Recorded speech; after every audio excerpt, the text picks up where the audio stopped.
గోపికా జీవనస్మరణం Govinda Govinda. Sadhguru Vithal Das Maharaj key జై. పరమ భాగవతోత్తముడైన భరతుడు ఇలా రాజ్య పరిపాలనమన్నీ వదిలేసి తాను సంతోషంగా ఏకాంతంగా భగవదారాధనం చేయాలని ఆయన బయలుదేరి ఈ చక్ర నదీ తీరానికి పులహాశ్రమానికి వచ్చి ఇలా తపస్సు చేస్తూ ఇలా భగవద్ధ్యానం చేస్తున్నారంట. ఆయన ఏం చేశారంటే తెల్లవారు ప్రతిరోజు లేచి 3 ముహూర్తములు అంటే 4:30 గంటలు కూర్చొని ఆ నదిలో స్నానం చేసి ఆయన ఈ ప్రణవం అనే ఓంకారాన్ని జపం చేస్తూ ఉంటారంట. సాధారణంగా ఓంని మనం జపం చేయకూడదు, ఎందుకంటే అది సన్యాసులకు ఉండే మంత్రం. అది చేస్తూ ఉంటే గృహస్థుడిగా ఉన్నప్పుడు మనకు విరక్తి అనేది వస్తుందంట. గృహస్థుడిగా ఉండి అది చెయ్యకూడదు అంటూ పెద్దలు చెప్తారు. అందుకోసం ఓంతో పాటు కొన్ని మంత్రాలు కలిసే చెప్పాలి. ఓం నమ శివాయ, ఓం నమో నారాయణాయ అంటూ. ఓం మాత్రం తనిగా చెప్పకూడదు. కానీ యోగులు సన్యాసులు మాత్రం చెప్తారు, ఎందుకంటే దీని నుంచి బయటికి రావాలి, ఈ ప్రపంచాన్ని నుంచి మనం విడిపోయి భగవంతునితో మనం కలవాలి అనేదానికి ఉండే మంత్రం ఓం. అలా జపం చేస్తూ ఉండేటప్పుడు పైన శుకాచార్యులు అంటున్నారు, తత్ర తదా రాజన్ అంటూ పరీక్షితుని పిలిచారంట. సాధారణంగా మన ముందు ఇప్పుడు కథ చెప్తుండేటప్పుడు ఎవరైనా పిలిచినామనుకోని గోవిందా అని పిలిచినామంటే ఒకటి ఆయన నిద్రపోతూ ఉండాలి, లేకపోతే ఎవరితోనైనా మాట్లాడుతూ ఉండాలి, లేకపోతే ఇలా తన చేతిలో ఫోన్ పెట్టుకొని ఇలా చూస్తూ ఉండాలి. ఇలా ఉంటేనే కదా మనం పిలుస్తాము. మన దగ్గర గమనిక లేకపోతేనే పిలుస్తాం. పరీక్షితు అలా కథ విన్నారంటే అలా వినలేదు, చాలా చాలా శ్రద్ధగా కథ వింటున్నారు.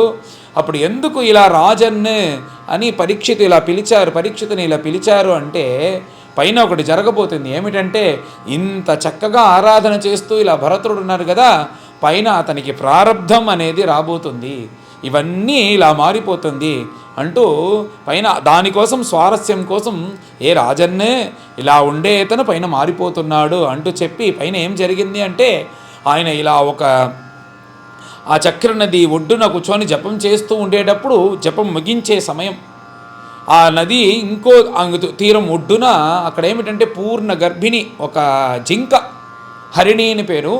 జింకకు హరిణి అని సంస్కృతంలో పేరు.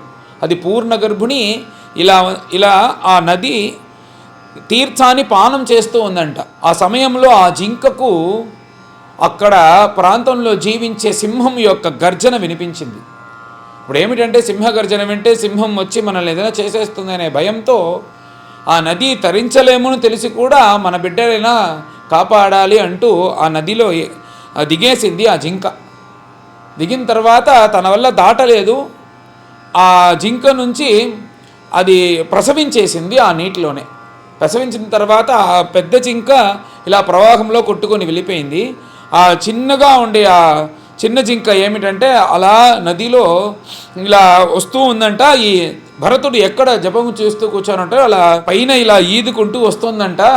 అది ప్రాణం కాపాడుకుంటూ ఏదో పుట్టిన జింకకి ఏం తెలియకుండా ఇలా ప్రవాహంలో వస్తుంది. వెంటనే ఆయన చూసినందువల్ల కరుణామూర్తి కాబట్టి ఆ జింకను తీసుకొని పైన దాన్ని తీసుకొచ్చి దాన్ని ఇలా పోషిస్తున్నారంట. ఇక్కడ చెప్పేటప్పుడు కృపయాపి కృతసంగ పతనాయైవ యోగిభి, శాస్త్రంలో చెప్పేటప్పుడు ఒక యోగి అనేది ఆయన యొక్క లక్ష్యం ఏమిటంటే భగవంతుడు మాత్రమే ఉండాలి. నువ్వు వచ్చి కృప అంటే నీ కరుణతో కూడా నువ్వు సంఘం ఎవరితో పెట్టుకోవద్దు. కరుణ అనేది కూడా నీకు ఆ భగవత్ ప్రాప్తికి ఇలా అడ్డుగా ఉంటుంది. అందుచేత కరుణతో కూడా ఎవరి సంఘము పెట్టుకోవద్దు. ఇలా జింక ఉంది కదా, దాన్ని కాపాడేసి ఇంకా జింకలంతా ఎక్కడుందో అక్కడ వెళ్ళి వదిలేసి నువ్వు పని చూసుకోవాలి. కానీ అలా చేయకుండా ఈయన ప్రారంధం అనేది ఏమైంది అనేది మనకు తెలుస్తుంది. ఏమైందంటే ఆ చిన్న జింక కాబట్టి వెంటనే ఎక్కడైనా వెళ్ళి వదిలేతే దాని ప్రాణాలకే హానికరం కాబట్టి తన ఆశ్రమానికి తీసుకొచ్చి పెట్టుకున్నారు. అలా పెట్టుకుని తర్వాత అక్కడక్కడ వెళ్ళి పాలు పిండడం, ఈ పాలంతా తీసుకొచ్చి దానికి పోషించడం, తర్వాత దాన్ని చూసుకోవడం అనేది ఏమైందంటే ఆయన యొక్క నియమాలు అవన్నీ కొంచెం కొంచెంగా తగ్గిపోతుందంట. తత్పోషణ, పాలన, ప్రీణన, లాలన, దాన్ని పోషించడం, దాన్ని పాలించడం, తర్వాత దాన్ని కూర్చోబెట్టి ఇలా నాయన అని దాన్ని ముద్దుతో మాట్లాడటం, ఇలా దాన్ని గారాభంగా ఇలా చూడటం, ఇలా ఆ జింక అనేది ఈయన యొక్క అన్ని నియములు కొంచెం కొంచెంగా వెళ్ళిపోయింది. సహస్రావర్తి 108, 108, 18 అయింది. 18 తర్వాత 1, 2 ఇలా చేస్తూ ఈ జింక బిడ్డ ఉంది కదా, ఆ జింక బిడ్డను చూసుకుంటూ ఇలా దానితోనే సంచరిస్తున్నారంట తన యొక్క నియమాలన్నీ వదిలేసి. ఇలా నియమాలన్నీ పోయిన తర్వాత అప్పుడప్పుడు ఆయనకు మనసు చెప్తుందంట, నువ్వు భగవద్ధ్యానం చేసుకుంటూ దీనికోసమే కదా ఇక్కడికి వచ్చినావు, ఇప్పుడు వదిలేసి ఈ జింక బిడ్డ దగ్గర, ఈ చిన్న జింక దగ్గరనే ఉంటున్నావే, ఇలా నువ్వు చేస్తున్నావే, ఇది సరినా అని ఒక మనసు చెప్పిన వెంటనే ఇంకో మనసు చెప్తుందంట. అక్కడ ఏం చెప్తుందంటే, నువ్వు అది మనం కాపాడాల్సింది మన ధర్మం కదా, అది చిన్న జింక, దానికి ఏం తెలుసు, మనని ఆశ్రయించే ఎవరైనా వస్తే దాన్ని కాపాడాలి, మన కర్తవ్యం కదా, అంతచేత ఇది కాపాడాల్సిందే అంటూ ఇలా మన ప్రపంచంలోనే కదా అన్ని విషయాలు ఇలా మంచి చెడులాగా మన మనస్సే మాట్లాడుకుంటుంది. ఆ సమయంలో ఏది గెలుస్తుందో అది మనం చేస్తూ ఉంటాం. ఇలా ఈ మనస్సు కూడా, ఈయన మనస్సులో కూడా మంచి మనస్సు అనేది ఇలా చెప్పేదానికి ప్రారంభించింది. కానీ ఈ చెడు మనసు ఏం చేసిందంటే, లేదు నువ్వు చేసేది సరినే, దీన్ని మననే కాపాడాలి అంటూ ఇలా దాన్ని సమర్థనం చేసుకుంటూ వచ్చిందంట. కొంచెం ఇలా మనం సమర్థనం చేసుకుంటూ వచ్చినామంటే ఆ మంచి మనస్సు దీంతో చేరిపోతుంది అంతే, ఇంకా అది బయటికి రాదు. దాంట్లో ఉండే ఆ విషయాలు, ఆలోచనలన్నీ బయటికి రావు. ఇలా ఎక్కడికి వెళ్ళినా కానీ దాన్ని తీసుకొని వెళ్ళటం, దాన్ని పోషించడం, దాన్ని చూస్తూ ఇలా తీసుకొని వెళ్ళటం, అక్కడికి వెళ్ళటం, ఇక్కడ వెళ్ళటం ఎప్పుడు చూసినా. తర్వాత పూజ చెయ్యాలి అంటే పూజల కోసం కొన్ని సామగ్రులంతా తీసుకెళ్ళడానికి వెళ్ళేటప్పుడు ఏమంటారంటే, ఆయన తన తలపైన పెట్టుకొని తీసుకెళ్తారంట ఆ జింక బిడ్డను. తనపైన పెట్టుకొని తీసుకెళ్ళి అక్కడ కిందకి దింపేసి అన్నీ ఆ పువ్వులు పొలములన్నీ ఎత్తేటప్పుడు అది కొంచెం, అది ఎక్కడైనా ఒక చెట్టు కింద పైన నిలబడుకొని ఉంటుంది. వెంటనే ఏమంటారంట దాన్ని చూసి, నీకేమైనా నా మీద కోపమా, నేను దింపేసినానని, నేను పనులు కూడా చూడాలి కదా, అందుకోసం నువ్వు కొంచెంసేపు కింద ఉండు, దాంట్లో మాట్లాడేదానికి ప్రారంభించారంట. ఎందుకంటే ఆ జింక బిడ్డను తన కొడుకులాగా చేసేదానికి ఆయన ప్రారంభించారు. ఇలా ఎప్పుడు చూసినా దాని గురించిన ధ్యానమే, ఇలా ఎప్పుడు దాని గురించే ఆలోచిస్తూ ఇలా ఉండేటప్పుడు అది చిన్న జింక కదా, అది కొంచెం కొంచెంగా అది పెద్దయ్యేదానికి ప్రారంభించింది.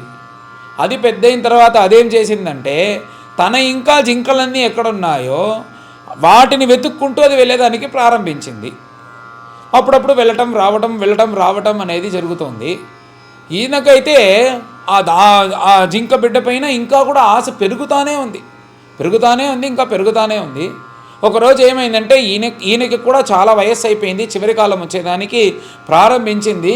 ఆ జింక కూడా ఇప్పుడు చాలా రోజులు వెళ్ళిందంట, రానేలేదు. ఇలా రానేలేదు అంటే ఆయన కూడా దిగులు పడేదానికి ప్రారంభించారు. దిగులు పడుతూ ప్రారంభించడం, అది చిన్న జింక, దానికి ఏం తెలుసు, ఇక్కడ మన ఈ అడవిలో ఎన్ని దుష్టమృగములు, ఆ వేటగాడు వచ్చినాడంటే దాన్ని తీసుకెళ్ళిపోతాడు. ఇలా వీళ్ళ దగ్గర అంతా అది బాధపడి కష్టపడి చనిపోయిందా, లేకపోతే అది బతికే ఉందా, ఒకవేళ దానికి ఏదైనా ఇలా ఆపద వచ్చిందంటే వనదేవతలందరూ రక్షించాలి, రాత్రిపూట ఏదైనా ఆపద వచ్చిందంటే చంద్రుడు రక్షించాలి, తర్వాత దేవతలందరూ రక్షించాలి అంటూ దాని గురించి ఆలోచిస్తూ ఇలా అందరూ దాన్ని కాపాడాలి అంటూ ఇక్కడ పడుకొని ఇలా దాని గురించే స్మరిస్తూ మాట్లాడేదానికి ప్రారంభించారు. అలా మాట్లాడేటప్పుడు ఇంకా కూడా ఏమంటే స్మరిస్తూ ఉన్నాడంట, అది మళ్ళీ రాలేదు, అది తన వాళ్ళతో బయలుదేరి వెళ్ళిపోయింది. కానీ ఇక్కడ ఏమంటే ఆయన పడకలో పడుకొని అది ఎంత చక్కగా ఉంటుంది. మనం ఇలాగ వచ్చి జపం చేసేదానికి కూర్చొని ఉండేటప్పుడు మన దగ్గర వచ్చి ఇలా ఎప్పుడైనా కూర్చుంటారంట, జపం చేసేదానికి ముందు చేసిన వాసన ఉంది కదా, ఆ జపం చేసిన వాసన, అది కూర్చొని ఇలా చేస్తూ ఉండేటప్పుడు అది వచ్చి ఏం చేస్తుంది, ఈయన పైన కొంచెం నంజం చేసే జపం కూడా అది చెయ్యనివ్వదు. వచ్చి తన కొమ్ముతో, చిన్న కొమ్ముతో ఇలా ఆయన వచ్చి ఇలా ఇటు ఇలా స్పందిస్తుందంట. స్పందించిన వెంటనే ఆయన, నీకు ఎంత బుద్ధి, నువ్వు ఎంత సామర్థ్యశాలిగా ఉన్నావు, నీకెంత బుద్ధి అంటూ దాన్ని తీసి, నేను జపం చేసేది కూడా నీకు ఇష్టం లేదా, నీతోనే మాట్లాడాలా అంటూ తీసి తన ఒడిలో పెట్టుకొని దాన్ని గారాభంగా దాంతో మాట్లాడటం, ఇలా అంతా చేసినామే, నన్ను వదిలి వెళ్ళేసిందే అది. తర్వాత ఇలా జపం చేసేటప్పుడు ఏదైనా మనకు వచ్చి ఇలా అప్పుడు హానికరంగా ఏదైనా చిన్న విషమంగా ఏదైనా చేసిందంటే తిడతాడంట ఆయన, ఏం చేయదు ఇక్కడ పోయి కూర్చో అని చెప్పిన వెంటనే, ఇప్పుడు ఏదైనా ఋషి కుమారుడు ఇలాంటి పనులు చేసిన వెంటనే ఆ ఋషి తిట్టిన వెంటనే కోపంతో వెళ్ళి ఏదైనా ఒక ఓరంగా వెళ్ళి కూర్చుంటుంది కదా ఆ గదిలో, అలాగా ఇది కూడా వెళ్ళి కూర్చుంటుందంట. వెంటనే ఆయన చూసి సంతోషిస్తాడంట. ఋషికుమారుడిలాగా ఇలా ఎత్తి కూర్చొనిందే అని ఇలా చెప్పి, అలా ఉంటే నా జింక బిడ్డను అందరూ కాపాడాలి, దేవతలందరూ కాపాడాలి, ఇలా నా జింక బిడ్డ ఎక్కడంతా సంచారం చేస్తుందో ఈ భూమికి భాగ్యం అని అంటున్నానంట. ఎందుకంటే దాంట్లో ఒక ధర్మం ఉంది.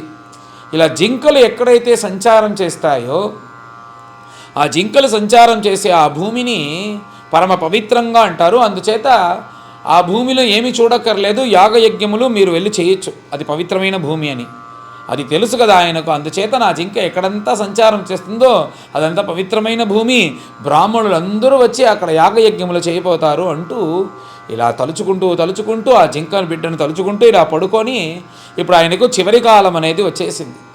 ఎంఎం వాపి స్మరంభావంని గీతా చెప్పేటప్పుడు దేని గురించి మనం ఆలోచిస్తూ ఇలా చనిపోతామో అదే కదా పుడతాము. ఇలా ఆ జింక బిడ్డను తలుచుకుంటూ ఇలా ప్రాణాలను వదిలితే మళ్ళీ జింకగా పైన పడిపోతారు. ఇలా ఈయన వచ్చి పైన ఈయన యొక్క స్థితిని చూసి శుకాచార్యులు బాధపడుతున్నారంట. ఎంత పెద్ద బ్రహ్మనిష్ఠులు ఆయనకి సదృశంగా ఉండేవాళ్ళు కదా వీళ్ళు కూడా.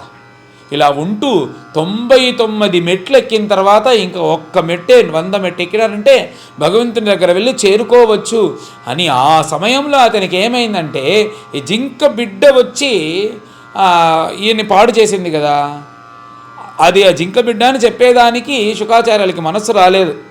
ఎందుకంటే ఆ జింక బిడ్డకు అంత బలియస్సు అంత బలం లేదు. ఇప్పుడు ఒక్కొక్కరికి ఒక్కొక్క విషయం ఉంటుంది. ఏదైనా ఒక విషయం వాళ్ళ జీవితంలో ఆ కర్మ ద్వారా ఉంటుంది. కొంతమందికి తన యొక్క భార్య పైన ఆశ ఎక్కువ ఉంటుంది, కొంతమందికి కొడుకుల పైన ఎక్కువ ఆశ ఉంటుంది, కొంతమందికి తన దగ్గర ఉండే సంపద, కొంతమందికి తన భవనం, కొంతమందికి తన వాహనం అంటూ ఇలా ఒక్కొక్కరి దగ్గర ఆశ ఎక్కువ ఉండి దాంతోపాటు ప్రారంధం వల్ల చెడిపోతారు. అలాగే ఏమిటంటే అది వాళ్ళు కాదు, ప్రారంధం వాళ్ళ ముఖాన వస్తుంది. అలాగా ఈ భరతులకి కూడా ఈ జింక బిడ్డ వల్ల ఆయన చెడిపోలేదు. ప్రారబ్ధం అనేది బలీయస్సు కాబట్టి ఆ ప్రారబ్ధం ఈ జింక బిడ్డను ప్రారబ్ధ రూపంలో ప్రారబ్ధం ఈ జింక బిడ్డ రూపం తీసుకొని వచ్చింది అంటూ ఇలా చెప్పి శుకాచార్యులు కూడా బాధపడ్డారు. అలా బాధపడిన తర్వాత ఇలా పోయారే అంటూ ఆయన బాధపడ్డారంట శుకాచార్యులు. అన్నీ అయిన తర్వాత ఇప్పుడు ఈయన యొక్క శరీరం అనేది వదిలింది. ఆ జింకనే ఆలోచించు ఇలా జీవంను వదిలిన వల్ల మళ్ళీ జింకగానే పుట్టారు ఆయన భరతులు. ఏమి ఆశ్చర్యం అంటే ఇప్పుడు జింకగా పుట్టిన తర్వాత ఆయనకు తెలిసిందంట, ఆహాహా మనం ఎలా చెడిపోయినాము, ఎంత చక్కగా భగవద్ధ్యానం చేసి ఇంకా కొంచెం కానీ మనం శ్రద్ధగా ఉండి ఉన్నామంటే భగవంతుని యొక్క చరణానందాన్ని వెళ్ళి చేరుకునే వాళ్ళము. కానీ ఈ జింక వల్ల ఈ ప్రారబ్ధం వల్ల మళ్ళీ ఇలా చెడిపోయినామే అంటూ ఇప్పుడు ఆలోచించి ఆయన చాలా బాధపడ్డారంట. ఇలాగ ఒక జింక జన్మ వచ్చేసిందే మనకు ఆ జింక వల్ల అంటూ ఆలోచించి ఇప్పుడు పైన ఏమన్నారంటే ఎవ్వరి దగ్గర ఏ సంఘమును పెట్టుకోకూడదు, ఈ సంఘం వల్లే కదా నేను చెడిపోయినాను, అందుచేత ఎవ్వరి దగ్గర సంఘం పెట్టుకోకూడదు. ఎవరైనా ఒకరు సాధన చేస్తున్నారంటే బాగా దాంట్లో అతనికి దెబ్బ పడిందంటేనే కదా ఇంకా కూడా అది చెయ్యకూడదు అనేది ఇంకా మనకు దృఢమవుతుంది. అందుచేత ఈ సంఘం వల్ల తాను చెడిపోయినాను అనేది ఆయనకు తెలుసు కాబట్టి ఏమిటంటే అది ఆశ్చర్యం. ఈ జింకగా పుట్టిన తర్వాత కూడా తాను ముందు జన్మలో భరతునిగా పుట్టాను అనేది ఆ స్మరణ ఆయనకు ఉనిందంట. ఎందుకంటే ప్రారబ్ధం అనేది బలియస్సు వచ్చింది, కానీ ఆయన చేసిన భగవద్ధర్మము, భగవద్ధ్యానము, భగవదర్చన, భగవద్ ఆరాధన ఏం చేసిందంటే ఆ జింక జన్మలో కూడా ఆయనకు పూర్వజన్మ స్మృతినిచ్చిందంట.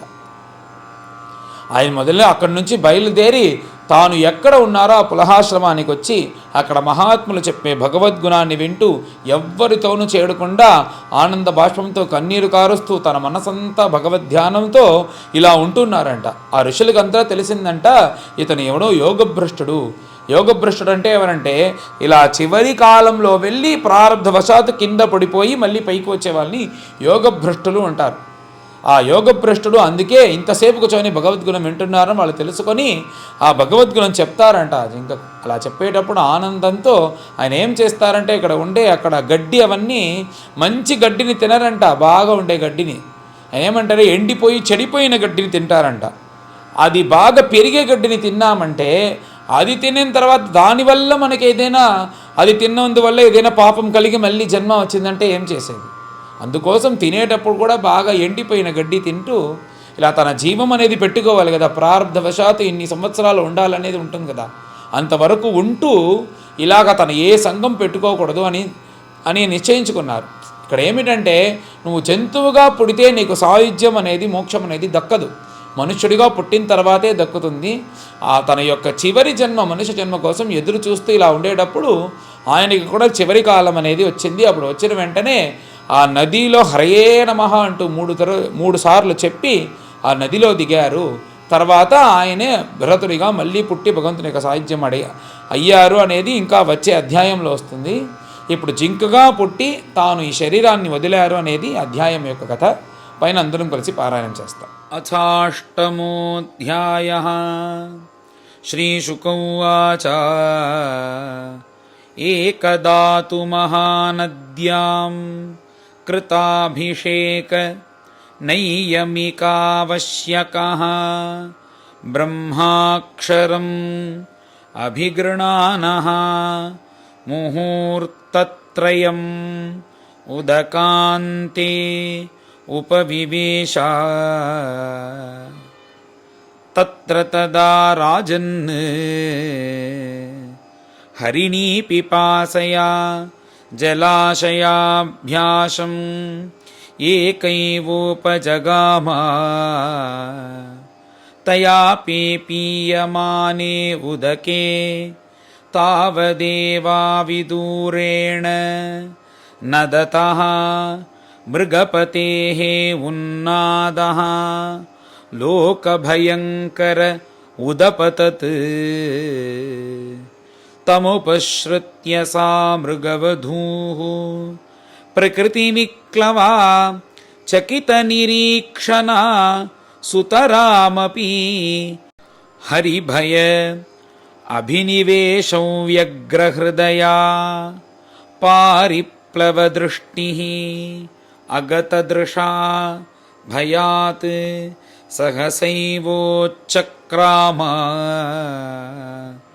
తస్యా ఉత్పతంత్యా అంతర్వత్న్యా ఉరుభయావగళితః యోనినిర్గతః గర్భః స్రోతసి నిపపాత. తత్ప్రసవోత్సర్పణ భయఖేదాతురా స్వగణేన వియుజ్యమానా కస్యాంచిద్దర్యాం కృష్ణసారసతి నిపపాతాథ చ మమారా. తం త్వేణ కుణకం కృపణం స్నోతసానూహ్యమానం అభివీక్ష్యాపవిద్ధం బంధురివ అనుకంపయా రాజర్షిః భరత ఆదాయ మృతమాతరమితి ఆశ్రమపదం అనయత్. తస్య హవాయేన కుణకః ఉచ్చైః ఏతస్మిన్ కృతనిజాభిమానస్య అహరహః తత్పోషణపాలన లాలన ప్రీణన అనుధ్యానేన ఆత్మనియమాః సహయమాః పురుషపరిచర్యాదయః ఏకైకశః కతిపయేన అహర్గణేన వియుజ్యమానాః కిల సర్వ ఏవ ఉదవసన్. అహోబతాయం హరిణకుణకః కృపణః ఈశ్వరరథచరణ పరిభ్రమణరయేన స్వగణసుహృద్బంధుభ్యః పరివర్జితః శరణం చ మోపసాదితః. మామేవ మాతాపితరౌ భ్రాతృజ్ఞాతీన్ యౌథికాంశ్చైవోపేయాయ నాన్యం కంచన వేద మయ్యతి విశ్రబ్ధశ్చాత ఏవ మయా మత్వ परायणस्य पोषणपालन प्रीणनलालनम् अनसूयुना अनुष्ठेयं शरण्योपेक्षा दोषविदुषा नूनं ह्यार्याः साधवः उपशमशीलाः कृपणसुहृदः एवं विधार्थे स्वार्थानपि गुरुतरानुपेक्षन्ते इति कृतानुषङ्ग आसनशयन अटनस्थानाशनादिषु सह मृगजहुना स्नेहानुबद्धहृदय आसीत् कुशकुसुम समित्पलाश फलमूलोदकानि आहरिष्यमाणः वृकसालावृकादिभ्यः भयमाशंसमानः यदा सह हरिणकुणकेन वनं समाविशति पथिषु च मुग्धभावेन तत्र तत्र विषक्तमति प्रणयभरहृदयः कार्पण्यात् स्कन्धेन उद्वहति एवमुत्सङ्ग उरसि चाधायोपलालयन् मुदं परमाम् अवाप क्रियायां निर्वर्त्यमाणायाम् अन्तरालेऽपि उत्थायोत्थाय यदैनमभिचक्षीत तर्हि वावसवर्षपतिः प्रकृतिस्थेन मनसा तस्मा आशिष आशास्ते स्वस्तिस्तात् वत्सते सर्वत इति अन्यदा भृशम् उद्विग्नमनाः नष्टद्रविण इव कृपणः सकरुणम् अतितर्षेण हरिणकुणकविरह विह्वलहृदयसन्तापः तमेवानुशोचन् किल कश्मलं महदभिरम्भित इति होवाच अपि बत स वै कृपणः येण बालकः मृतहरिणीसुतः अहो ममानार्यस्य शठकिरातमतेः अकृतसुकृतस्य कृतविश्रम्भ आत्मप्रत्ययेन तदविगणयन् सुजन इव आगमिष्यति अपि क्षेमेनास्मिन् आश्रमोपवने सष्पानि चरन्तं देवगुप्तं द्रक्ष्यामि अपि च नवृकः सालावृकः अन्यतमो वा नैकचर एकचरो वा भक्षयति निम्लोचतिह भगवान् सकलजगत्क्षेमोदयः त्रय्या आत्माद्यापि मम न मृगवधून्यास आगच्छति अपि स्मित् अकृतसुकृतमागत्य मां सुखयिष्यति हरिणराजकुमारः विविधरुचिर दर्शनीय निजमृगदारकविनोदैः असन्तोषं स्वानाम् अपनुदन् क्ष्वेलिकायां मां मृषा समाधिना आमीलितदृशं प्रेम संरम्भेन चकित आगत्य पृषदपरुषः विषानाग्रेण लुठति आसादित हविषि बर्हिषि दूषिते मयोपालब्धः भीतः सपदी उपरतरास ऋषिकुमारवत् अवहितकर्ण कलाप आस्ते किं वा अरे आचरितम् तपस्तपस्विन्या अनया यदि यमवनिः सविनय कृष्णसारतनय तनुतरसुभग शिवतमाखरखुर पदपङ्क्तिभिः द्रविणविधुरातस्य कृपणस्य मम द्रविणपदवीं सूचयन्ती आत्मानञ्च सर्वतः कृतकौतुकं द्विजानां स्वर्गापवर्गकामानां देवयजनं करोति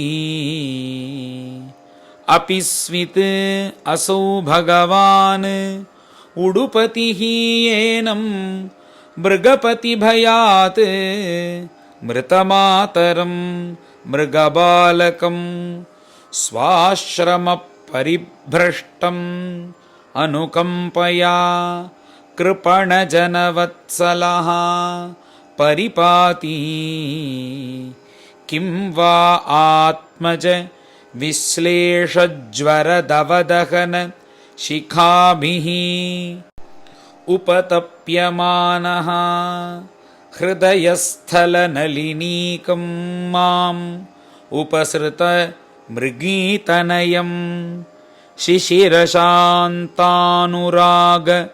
गुणित निजवदन सलिलामृतमय गभस्तिभिः स्वधयतीति च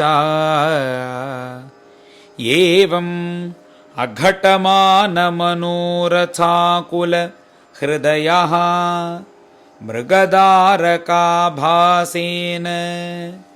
स्वारब्धकर्मणा योगारम्भणतः विभ्रंशितः स योगतापसः भगवदाराधन लक्षणाच्च कथमितरथा जात्यन्तर येण कुणकः आसङ्गः साक्षान्निःश्रेयस प्रतिपक्षतया प्राक्परित्यक्त दुस्त्यज हृदयाभिजातस्य तस्यैवमन्तराय विगतयोगारम्भणस्य राजर्षेः भरतस्य तावन्मृगार्भक पोषणपालन प्रीणन लालन अनुषङ्गेण अविगणयत आत्मानम् अहिरिवाखुबिलं दुरतिक्रमः कालः करालरभस आपद्यत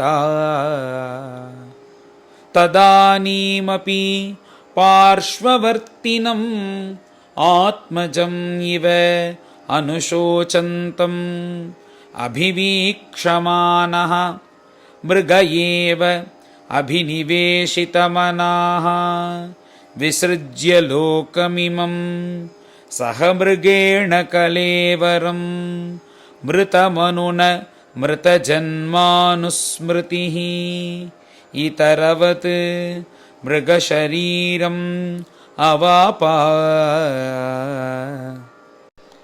तत्रापि वा आत्मनः मृगत्वकारणं भगवदाराधन समीहानुभावेन अनुस्मृत्य भृशम् अनुतप्त लिप्यमान आह अहो कष्टं भ्रष्टोऽहम् आत्मवताम् अनुपथात् यत् विमुक्तसमस्तसङ्गस्य विविक्तपुण्यारण्यशरणस्य आत्मवतः आत्मनि सर्वेषाम् आत्मनां भगवति वासुदेवे तदनुश्रवणमननसङ्कीर्तन आराधन अनुस्मरण अभियोगेन अशून्यसकलयामेन